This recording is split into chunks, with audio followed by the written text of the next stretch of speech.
We've got common phrases that we use, like rocket scientist, to signify that something was really difficult to figure out and requires you to be really smart. And we say starving artist, to signify that it's okay that they don't make money. Right. Yeah. And so we've normalized these ways of thinking, these mindsets that likely aren't true or are just kind of bent to serve why ever it was intended. Welcome back to Innovate or Evaporate, where we explore the relentless pace of change and the innovators who drive it. I'm your host, Toph Day. Every few decades, an industry hits an inflection point, the moment technology, culture, and timing all line up at once. Right now, we are watching it happen in the creative economy. The old gatekeepers are losing their grip. We are seeing a wave of visual artists, makers, and creators who are turning their work into serious, sustainable income. The creator class is booming, but the traditional infrastructure, the galleries, the legacy arts fairs, the platforms, is still built on an outdated model that takes a significant cut of the artist's work. 5 years ago, two people looked at that rapidly shifting creative economy and realized if the market is changing, the stage needs to change with it. So they built a new one.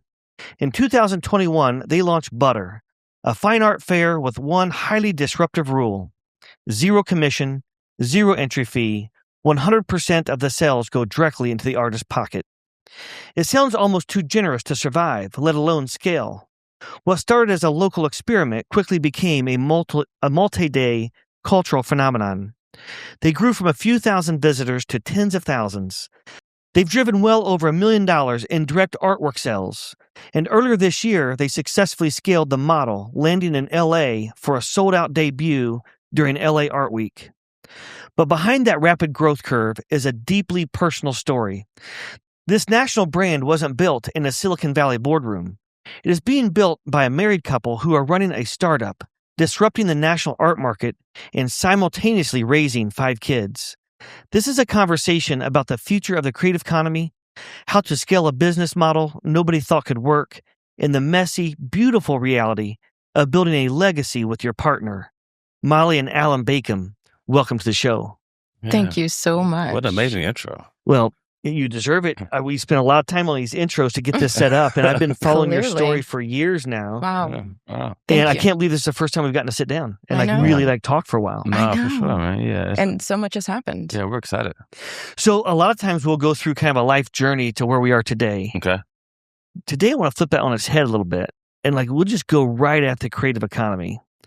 And we were just talking offset before we got started here. I had a conversation last week, and I used to always think about the creative economy with, our artists and our musicians and all of those folks who are doing just incredible things and bringing those to life and selling those and making a living out of them.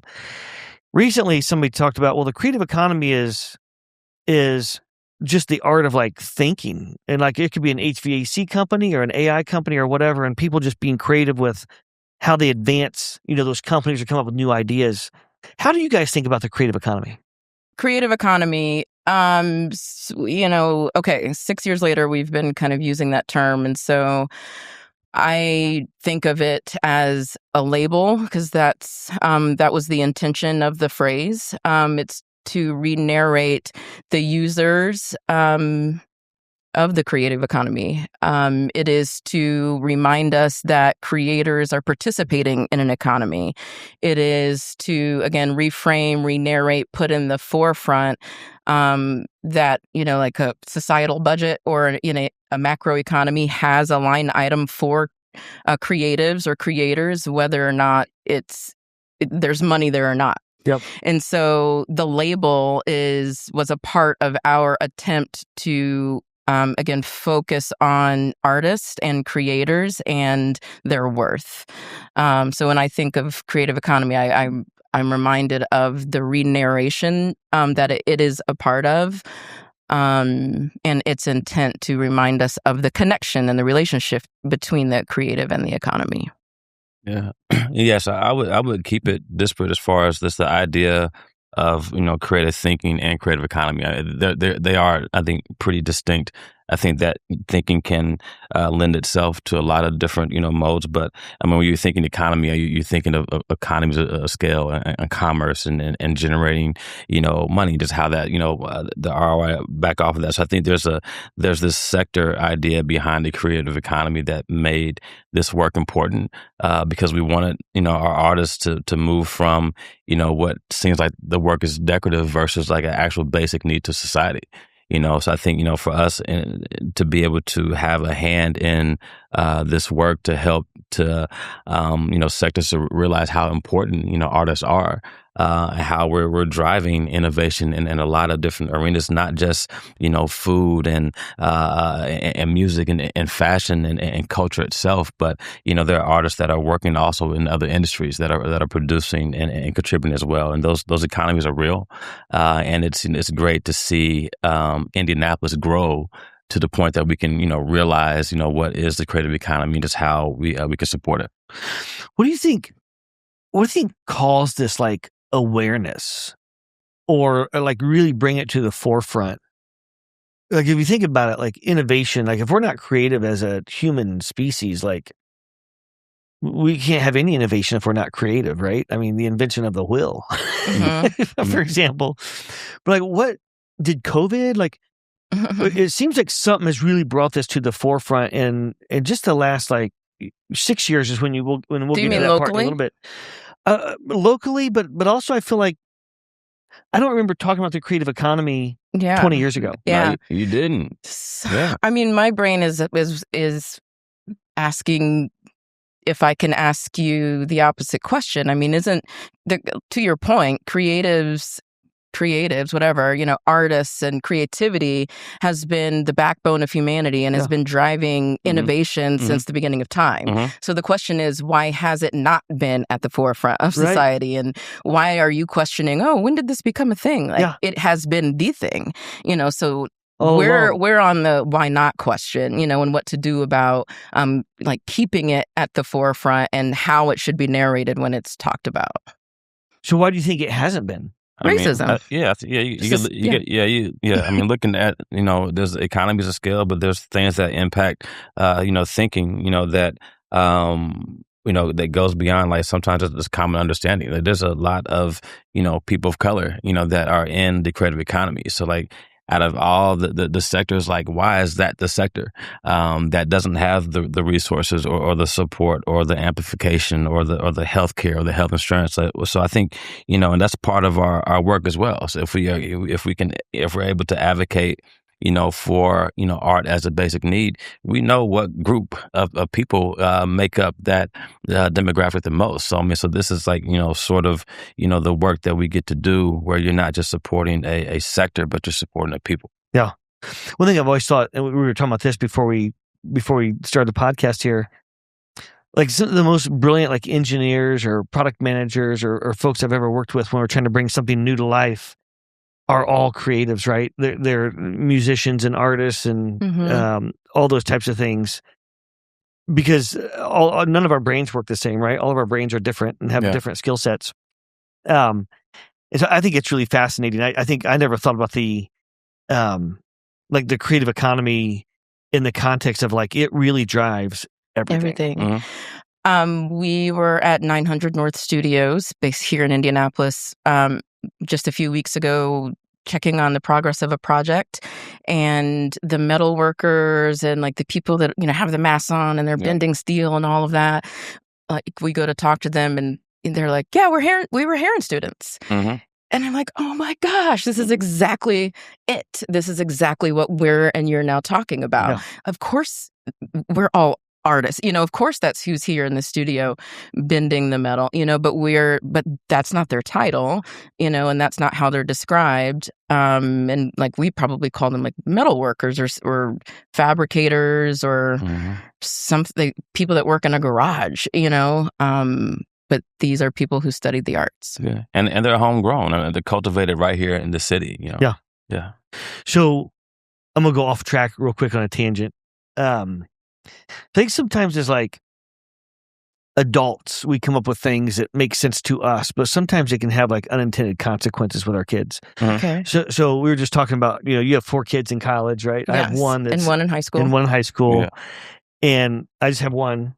So I'll be calling you for notes on what I should be doing here over the next 4 years. I'm going to be a mess when I come back home. I can guarantee we've gone through it. Yeah. Whatever it is. I mean, 4 times. But I've been asking him and his friends, like, just random questions forever, like ever since kindergarten. And one that sticks out to me a lot is I would ask him, like, have you ever heard of STEM? And in kindergarten and elementary school, it was like, you get the obvious answer of, huh? And then as they started to enter high school, I was really shocked when I got the answer one day, oh, that's only for smart kids. Oh, yeah. I And can see that. And like people thinking that you have to be quote unquote, book smart or whatever to be in this new AI economy industry, technical, whatever, SaaS companies and be all. A scientist, all stuff. But there's so many opportunities around any of these industries that where the creative skill sets have massive impact and are critical, right? To bring in products to market, new ideas, etc.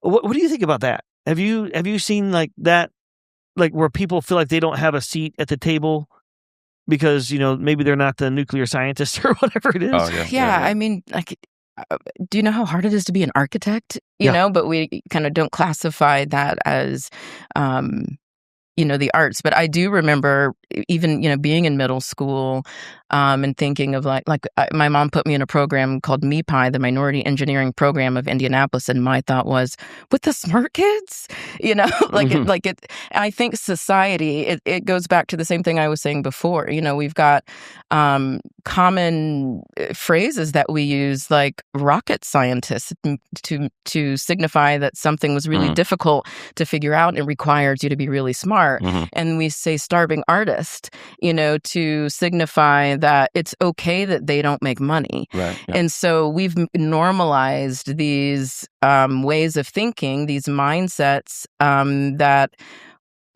likely aren't true or are just kind of bent to serve why ever it was intended. Molly, you literally just gave me chills. That is so true. The words that we use, like to your point, starving artists versus like rocket scientists.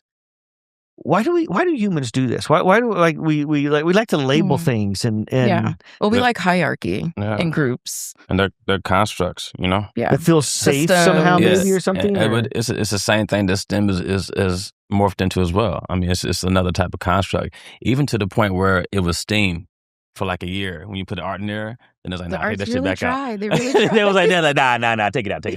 So they went back to STEM. So but if you think about innovation and just all the stuff we're talking about, man, like music has been probably one of the most innovative, technology infused. I mean, what, from Motown to what Quincy Jones was doing and the synthesizers and the moves and the chords and just everything. I mean, it's always kind of really been ahead of the curve. So like if you think of artists not being as, whatever as rockets, they're more brilliant.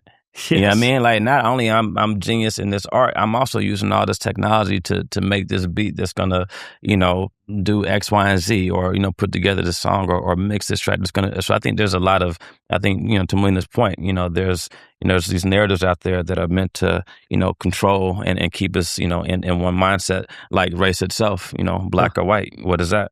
Yeah. Another one is the way that what we're talking about is reminding me. I was freaked out a couple weeks ago because I think we're like degrees that are not producing high enough paying jobs are going to be considered as like maybe not even to be offered. And society could tell us that arts jobs are not high paying, and so maybe we shouldn't be offering that. But if you think about entertainment, you don't think about the ceiling in the same way. You don't think about the trajectory in the same way.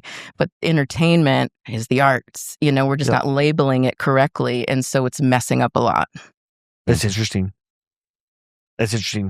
So let's talk about, you started GANGGANG first, right? Before what? Butter? Before Butter? Yes. Yeah. So before we talk about GANGGANG and Butter, let's just real quick, your professional backgrounds that took you there?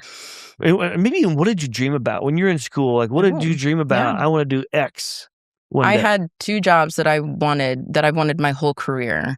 I was set on them in college, and they would still be amazing jobs. I wanted to be the editor of Vogue, That sounds and pretty fun. or the lead designer. I wouldn't be the lead designer, or advertiser, creative director of Absolute Vodka. Yeah, those were my jobs. I studied advertising. I had a photography minor, and so all of that wraps up into influence and labeling and narrative and psychology by way of things that look amazing, and that's my whole jam. That's your jam. That was not my professional background. I don't know what you asked, but no, that's exactly what I was curious. do. What did you dream about? What did you think what did I about? dream about? Yeah, my 2 jobs. You've kind of fallen into that dream, though, you know? Exactly. I'm adjacent. So I'm in the bucket. My joint, I knew I was going to win the Grammy at an early age. That came fleeting very fast, over the course of time, man. But I just knew it was going to be something, in music. And you talk about this work. So my family has a history, in music, especially here in Indianapolis. Trevor Bacon was one of the jazz greats. Gig with Lucky Milliner Band and Sister Rosetta Thorpe. My father used to hit with this cast from After 7 and some other stuff in the city. So it's Wow. Music has always been close and super cool and intentional for me. So that's the But professionally, I was in for-profit education. I was campus president, and that was my bag, for a long time. And I always did music on the side. And babe, I mean, you've been art adjacent also, just your entire career. Totally. Yeah. Oh, go ahead. No. So you meet in Nashville in 2013 ish. 2014. Yeah. So 2014, you meet in Nashville. Where'd you guys meet? We met on the leadership exchange trip. But where were we? The Indie Chamber. Oh, on the bus. Yeah, well, on the bus. Yeah. I mean, technically, I saw him on the bus on the way, but then we were introduced at the Country Music Hall of Fame. Oh yeah, by Janet Arnold. Shout out to Janet Arnold. That's awesome. So you have to travel to Nashville so you can meet. Yeah. Isn't that wild? World didn't collide until we got to Music City. That's awesome. All right, so you meet, and was it love at first sight? No. Oh, couldn't have been. No. No. We were in different situations at the time. Yeah. We didn't start dating for 5 years. Wait, 3 years after that. 3 years after that? Yeah. I'm Mayor Chris Jensen. The companies shaping tomorrow aren't waiting for opportunity. They're choosing environments built for performance. In Noblesville, Innovation Mile connects talent, infrastructure, and innovation leaders in a community designed for growth. Because where you build matters. See why forward-thinking companies are choosing Noblesville at choosenoblesville.com/innovate. Noblesville, all about you. So what was it? When did you decide that you're going to start GANGGANG? Because that was before Butter. You launched Butter, That right? was 2020. Yeah, it was in 2020. Yep. Yeah. So talk to us about how did you come to the decision to start GANGGANG? What were those pivotal moments where you're like, this is what we're going to go do? Mm-hmm. Oh gosh. So and tell us what GANGGANG is as well. Okay. Yeah. GANGGANG is the nonprofit that we founded. It's an arts organization.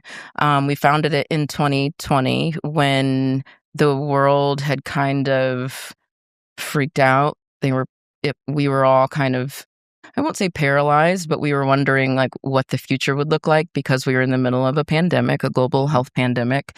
And we were also at the start of one of the largest civil rights movements of at least our generation, certainly of our generation. The murder of George Floyd was kind of the last straw in this series of events that made it clear we could no longer talk about race and violence and history, at the local level, kind of everywhere. So that was happening in 2020. It was no different in Indianapolis. This was June, and at the time, Babe was working at United Way. He was the director of the Social Innovation Fund, which was a new $1 million fund that he led to, eradicate poverty. I don't know. You got it. And my career's been in the nonprofit scene, in arts and culture, and then I had 3 years in private real estate. I got to engage the community and tell the story of the former GM stamping plant site, which we named Waterside, a $1.4 billion redevelopment, downtown's largest. And so I was at the end of that journey, which was a kind of big chapter in Indianapolis. And then we were here in 2020. Our phones are ringing, our emails are going off. People are asking, what is supposed to happen? Like, Molly, haven't you been talking about the arts helping with race stuff? What should we do? Yeah, I also had a column at the time for the Indianapolis Recorder called Bacon Bits, where I was just talking about all the stuff, even before, the stuff popped off. So it felt more natural that people were just asking us at the time as far as like, what does that word equity, mean again? Or just like, what is the way forward? They was asking Babe to write, the diversity plan. And she's like, I asked you to do that 5 years ago. Which I'd been asking everybody for like the last decade. No, they finally understood its value at that moment. So when the earth stood still, I think a lot of people just went into this, mode of thinking because the pause, was there. And, if everything in 2020 was about what separates people, we knew, art and culture would be the thing to bring people together, but also just like the way forward for so many other things. That's why Gang Gang and just everything that, you see that has produced has been able to withstand like these moments, because it was bigger than, what that, moment was as far as like the mission. And we wanted, to provide this pathway, not just for, elevation of the creative economies of scales, but also like culture and truth and storytelling and what makes cities like beautiful and equitable and cultural and all the things, man. So I think it allowed us to have the window to bounce through to really have this work magnified and to try something at like I remember Chris Gall saying, you guys were made for this moment. I know that was like a tagline, but like you guys were made for this moment. And it felt like we weren't like reacting to now all the asks, should we do the black square? Can you write our diversity statement? Like what should happen? It was like, okay, we can ask ourselves, no, actually, what should happen? Yeah. Like genuinely, actually, stay up all night, figure it out, what should happen now?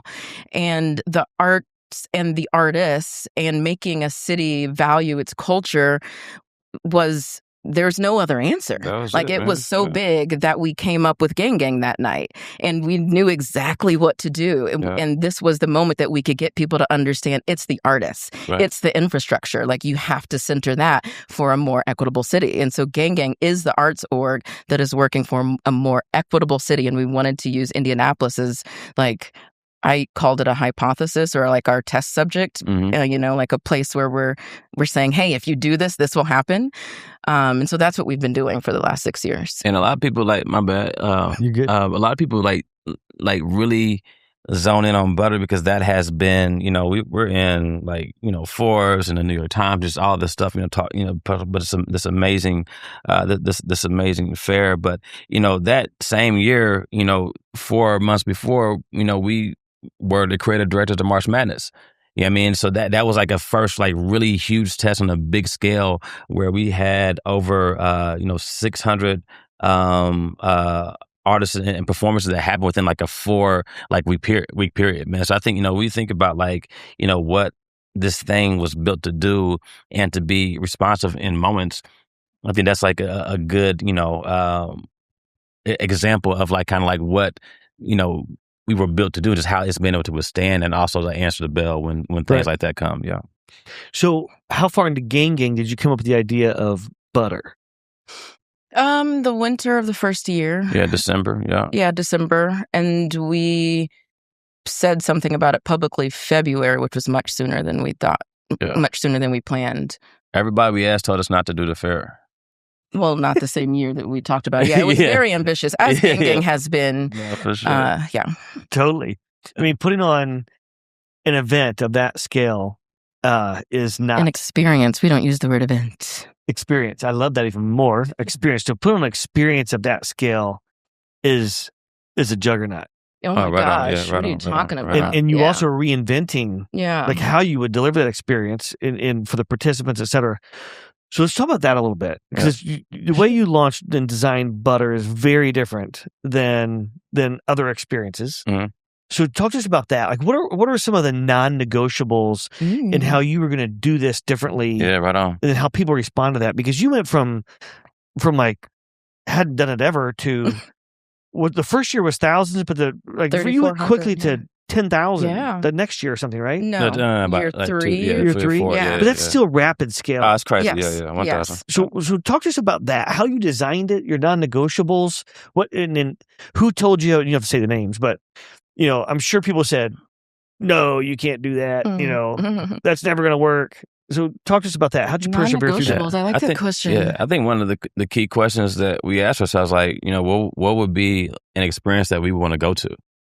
So a lot of what Butter is just like shit that we like, but for me, being a background as a artist and musician, I wanted that to be centerpiece. That's why year one we had this big ass DJ booth in the center of the fair, and there was that that correlation with the other aspects of music and the right. So March Madness actually was a good precedent for that. And we have over 25, 30, 40, 50 DJs that are hitting over the course of the weekend. So taking some of the paradigms, and even prior to March Madness, we had the kickback where we actually were able to like test things on a much smaller scale. But yeah, when it comes to Butter, I think it's a beautiful question. But a lot of it was just like according to our taste and just what we thought was missing out of these experiences. Yeah. Okay. So non-negotiables, tell me if any of these you don't agree with. I wrote down love, but it's like the feeling that the users, the attendees, leave with. We're really intentional about, I guess, service and the feeling of care and welcome, and that we made this for you. Offering 100% of sales to the artist is a non-negotiable. That's the thing about Butter. Artists ask for what they ask for, and so the least we can do is give them 100% of that. Yep. This is a Black Fine Art Fair. It's for artists that represent the diaspora worldwide. We're committed to 50% of those being from Indiana, and 50% from around the world. But this one is about the diaspora. We're committed to excellence in design. Mm-hmm. We're committed to the art itself, the experience, the install, the care of the artwork. We're committed to the multisensory environment. Some people think of Butter as like a cultural festival. People even call it a festival, but it's the multisensory. It's the DJs, as you mentioned, and the performers, and the conversation stage, and the pop-up dancers. Like, we're committed to the context that makes people want to linger, and that makes people want to inquire more about the artwork. And then involving community has been at the core of Butter, and that can't go away.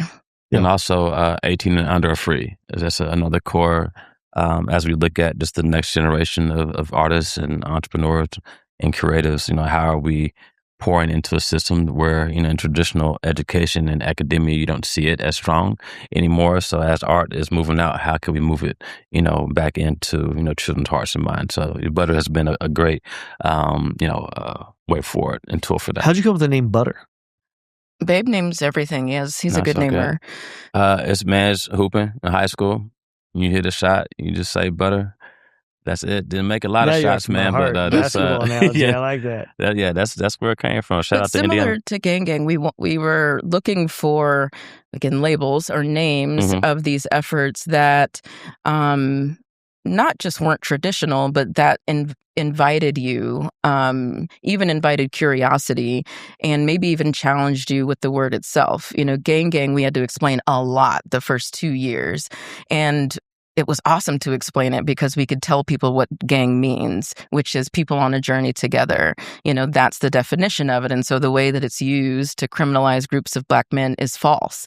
And so gang is working because of what it means, because it is attracting people on a journey together. And so Butter's the same. We wanted to create an art fair that felt warm, inviting, and familiar. And people like butter. We like butter, and it felt like it matched those butter's things. healthy. Everybody has a Butter relationship is with butter. healthy. There's different properties to it. Butter spreads, That's right. So, all right. So just so for our listeners then, so the main mission of GANGGANG versus butter, and I want to go deeper into butter too in a second. Okay. Just like the business model and scaling it and those kinds of things. Sure. So with the main mission of GANGGANG versus butter is, can you talk to us about that? And is butter the delivery mechanism?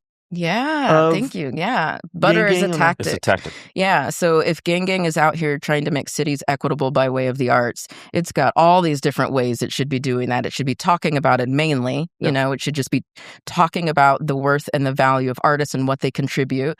And then it should be having programs and projects and writings of all sorts and publishings. Butter is one of those things that it incubated, to say, okay, like, here's an idea. This could work for narrative change and for economic justice and for civic pride, for tourism, all these things. So, think of it as a tactic or, a program that GANGGANG incubated as in its attempt to come up with ideas that can make cities equitable by way of the arts. A similar idea was I Made Rock and Roll, which was a festival that celebrated the creators of the genre of rock and roll music and allowed there to be just learning and education to help develop just the understanding of history, but also a way that, can celebrate that brings people together versus, what we've seen, some genres, be that I guess thorn in the side of what is community. So I think tactics like that and programs like Butter and how we see just this work manifesting, whether that's being creative directors for NBA All-Star or helping Westfield tell their story of their history of their Underground Railroad that a lot of people don't know through this amazing public art piece. So I think there's so much that we see this intersection of these tactics supporting the work, and Butter has been one of those most successful tactic that we've been able to deploy and scale. So. What is that strategy then of Butter? Is that 50 cities, 6 cities? Like, how do you think about that with that business model and scale? Because you're in 2, you do Indianapolis and LA. This is a very real-time question.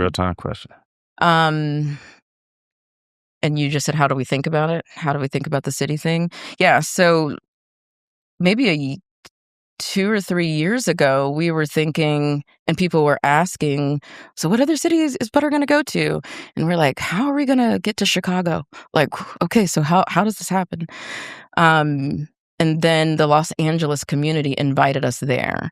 And even that took, 18 months at minimum to visit and kind of make sure it was okay. Build, to build. And 30 days ago, if you would have asked us what cities are next or what's next or whatever, we would have said, okay, probably one more U.S. city and that's it. There's Indy, there's L.A., and maybe there's one more U.S. city, and then maybe there's one city that's not in the country. There's been a lot of interest from U.S. cities in Butter, and so I don't think we'll stop at 3. And so we are figuring out now, after LA was a really wonderful test case, how it might help other cities. Yeah. So when you're looking for partners, right, whether it's here in Indy or you go to LA, et cetera, and these other cities, have you figured out yet, or you think the sweet spot is, and like how like who those partners are? Like to be invited to LA, that's just massive, right? Because now the rope's being pulled. You're not pushing the rope. Oh yeah, and talk about a non-negotiable. We'll never enter a city or descend upon a place and say that they need us. That wouldn't be. Yeah. So you're looking for those open arms, welcome with open arms, and so what's the real driver? Is it the corporate community or is it the nonprofit community? Who are we hearing from? Yeah. Oh man, and that's the thing about it. Yeah, and I think great. Yeah, you have some cities and places where maybe there's the louder voice is philanthropic, or maybe like another city is public. But so we've seen just how I don't know, and that's the power of art, right? I mean, it's in everything that we do, whether it's the city work, public work, private work, philanthropy. It's everywhere. So we've been fortunate enough to, grow the mission here in Indianapolis, but also, thinking about scale and taking it all the way to the West Coast. Every place in between, knows about butter and just kind of what it can do, but more importantly, why it exists. Yeah. So,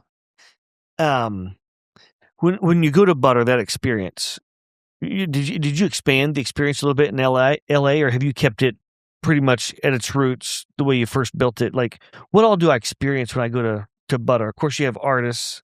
Oh, right? just at any butter? Yeah, to any butter. Like, we kept how's it different? Butter in LA was it kept the footprint or the kind of layout from the Thursday through Sunday model, and having the exhibition and the conversation stage. So it was butter.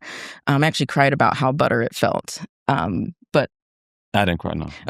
Well, you asked what did you ask? When I go to butter, what all do I experience? Oh, just at any butter. Yeah, what happens at butter? It's the same experience, man. So you have But if you've never been, if you have no idea, yeah, no, for sure, yeah. So visual art is the centerpiece. So I mean, that is the amplification of the event, and it's really you would kind of that's the headliner, but having that, and the mission of butter is to really be intentional about the care of Black visual artists. Artists from the diaspora and their economic viability. So what does artist care look like? What does economic viability look like? How are we supporting that? So I mean, you have visual art, but then there's music, a part of it. Then there's fashion and there's clothing. There's every sensory aspect that you could think of. And that's, I think, the importance of butter. If you think of when a full culture of people landed here 400 years ago on ships, they didn't just take visual art. I mean, took the spoken word, they took fashion, there was the music, they separated families. So butters is one of those opportunities where you see that the density of that dynamic come together. Yes, visual art is the centerpiece, but you get the full experience. And that's why I think, butter is so moving in a way that, we even had this moniker or mantra that you can be yourself here, because it really does, attract people in such a non-monolithic way, where you can, really kind of expand, what is togetherness, what is identity, what and how should you feel when you attend experiences. I think, butter is able to, uniquely carve out a space that has been special enough where, there's other cities and people asking for the same type of experience and mission. So what's the journey been like as a married couple? Right on. Have you had other businesses where you had a business partner? Have I had other businesses where you had a business partner? No, not really. We mean not like a business. Have you partner. had any other businesses? No, I mean, not really. So I was just curious if you had what the differences and the different challenges and uniqueness of being married versus just a business partner. Oh, just regulars. But what is that journey like? Is it 24/7, or do you hey babe, at 7:00 tonight, it's gang and butter off and it's family time? Or how do you manage that? Most of the time, it's 24/7. Yeah. Maybe fortunately, unfortunately, right? It's like the blessing of the curse of working together. Is we can work all the time. Yeah. So yeah, terrible. But we are getting really good at, and even this week, we did two things. We protected our space after butter, and so we are definitely going to have 6 days of non-work time.